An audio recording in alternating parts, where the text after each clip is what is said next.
Адамның ең ұлы қасиеті бақытты болуға талпынуы.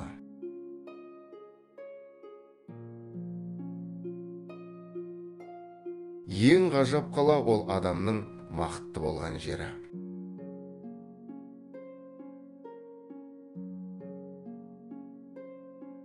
Қолынан келетін істеуге, тиісті ісін істей алатын адамды бақытты әрі тамаша адам деуге болады. Еңбек бақыттың атасы.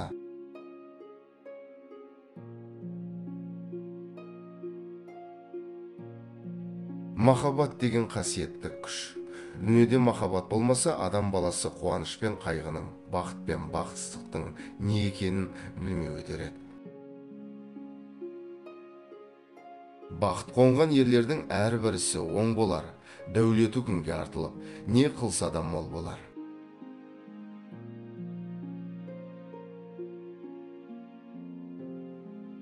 Жұлынған гүл сыйлануы тиіс, жазыла басталған өлең аяқталуы, ал сүйікті әйелің бақытты, олай болмаса, әлің жетпес тірлікті бастамауың керек.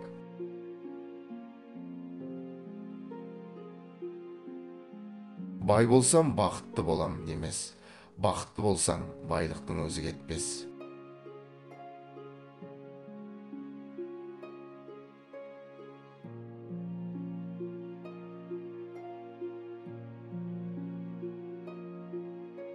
Бағалай білмеген адам бақытқа жетпейді, армандай білмеген адам мұратқа жетпейді.